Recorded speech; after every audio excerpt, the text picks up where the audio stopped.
Alright, found the newspaper.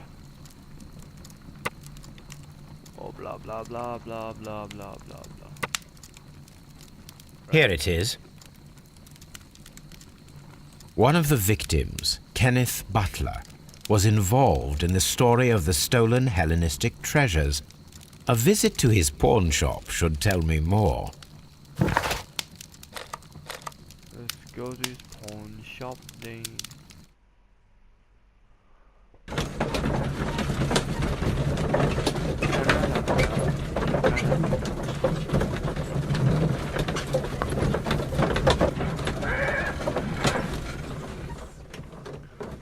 Sorry if you guys like feel like there's a lot of videos coming out randomly in your YouTube, but you know,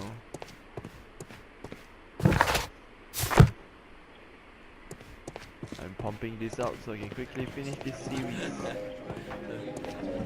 we can go on to the next one, I guess. Sorry guys, not very nice. The graphics of this game is good.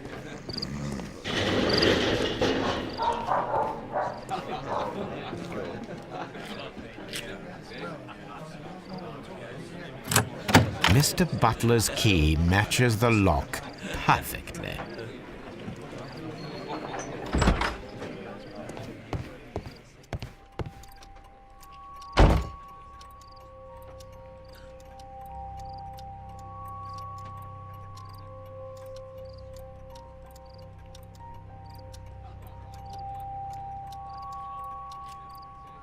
Crampons and a sharp ice axe would only be brought here by a mountaineer.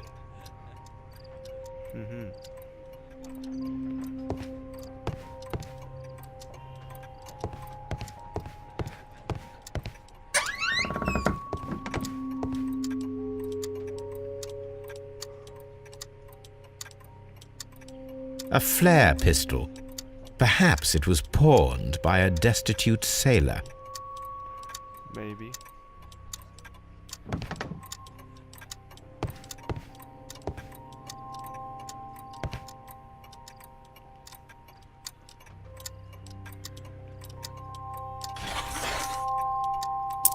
Aha. The ram's heads. This necklace belongs to the 5 Rams of Mittelin collection. Interesting. That means that Kenneth Butler owned a part of this collection all this time, 10 years after the theft.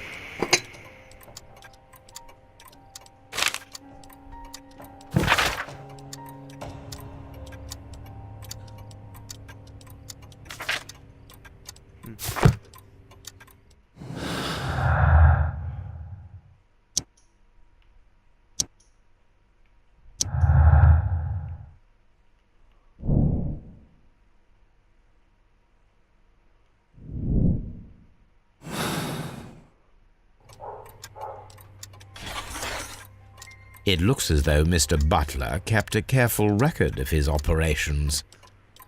Very tedious person.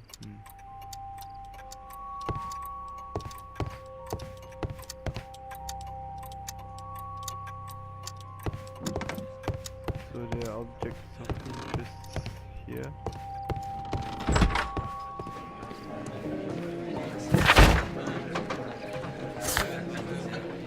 Right, let's go investigate. Hello, hello.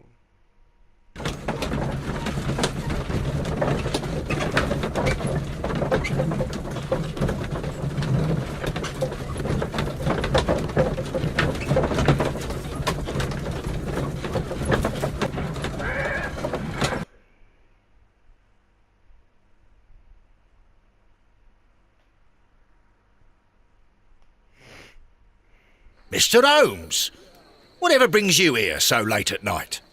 I'm interested in the case of young Leighton Chapman.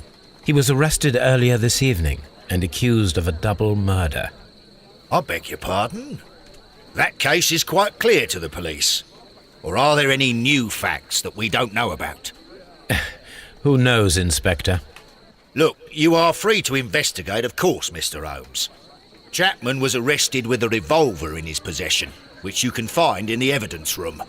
The suspect himself is in custody. Did you find anything else on his person? A few personal belongings. Nothing particular, Mr. Holmes. Thank you, Lestrade. Thank you very much indeed. Mr. Holmes, what is the trouble with that lad? Isn't he guilty of murder? Mr. Holmes... You just let me do my work. I'm always wondering what's on your mind, Holmes.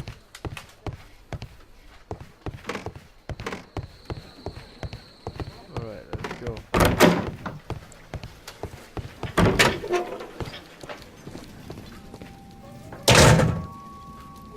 So this is the gun that Leighton was holding when he was caught by the police. It is a Webley revolver, a reliable weapon. It seems as though the shells were not removed from the cylinder.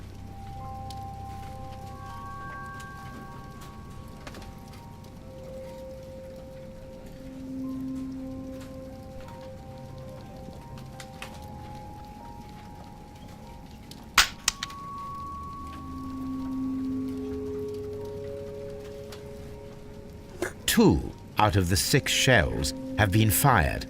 There were 2 shots.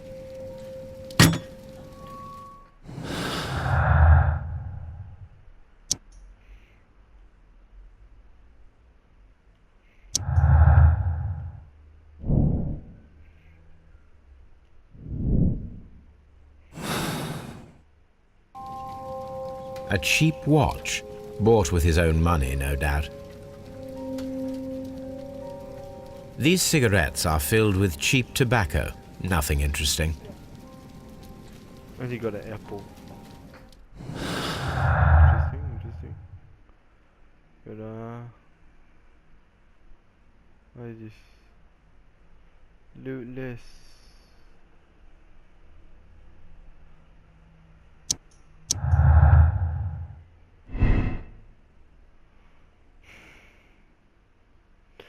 In fact, 3 shots were made.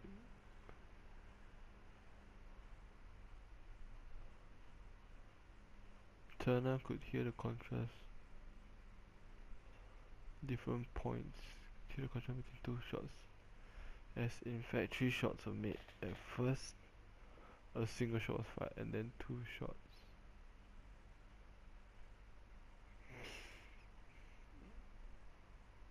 They were made from different points.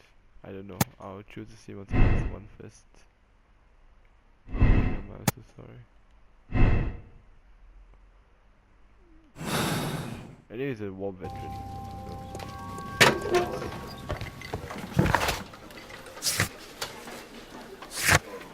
Alright.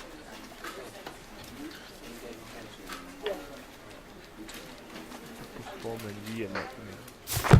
Let me talk to this guy. Mr. Holmes? Please escort this suspect for interrogation. Hello, I've always seen your little Good evening, Mr. Chapman. Who are you? I've got nothing to say. It's all a mistake. Calm down, Leighton. I have come here to help you. To find out if you truly are innocent, as your younger brother Wiggins has told me. My brother? You know him? Then that means you're... Sherlock Holmes. Oh, blimey. All right, Mr. Holmes. I'll tell you everything. Sure, please do so. First, confirmed. This car fights grow on the street. Alright. Oh, he got bruised in the eye. Wait, where was that? Hey!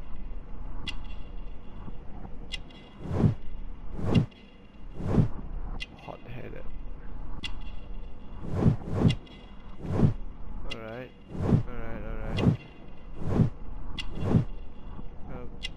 Oh wait. Everything is oh!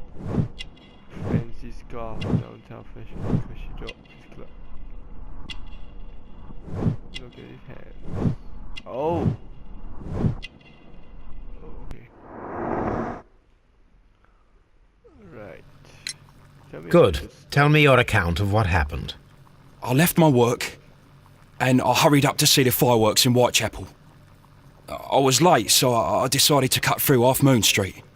I saw the first fireworks light up in the sky. I bumped into a constable on a corner before entering Half Moon. Then suddenly, what with all the firework flare, I saw two men. They were both lying flat in the middle of the street. I stopped where I was. I thought about turning back to the police, but as I was thinking of that, I saw a third person. He was leaning over the body that was furthest from me. The second I saw him, he raised his head and he stared at me. In a flash, I saw his gun, but he made a dash for it instead and he escaped through Whitechapel Street. So you might still have had time to return to the constable. I panicked. I didn't know what to do.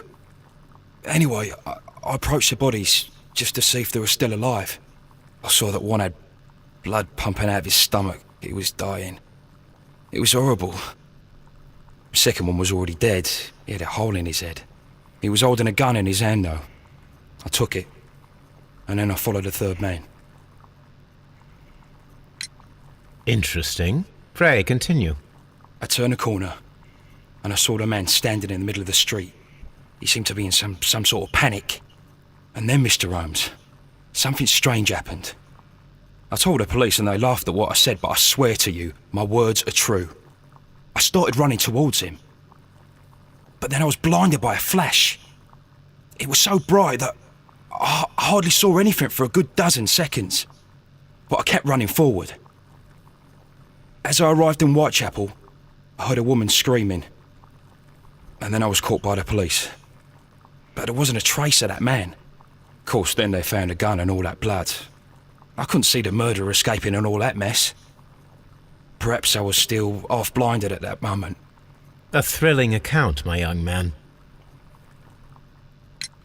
Leighton, are you able to describe the person whom you saw standing in Half Moon Street? Well, I wasn't able to see his face at all. It was too dark, and he was too far away. I could see his silhouette. And what about that? Nothing so special. He was wearing a jacket. He was quite average in size and his weight. I see. Was there anything else that struck you at the time? No.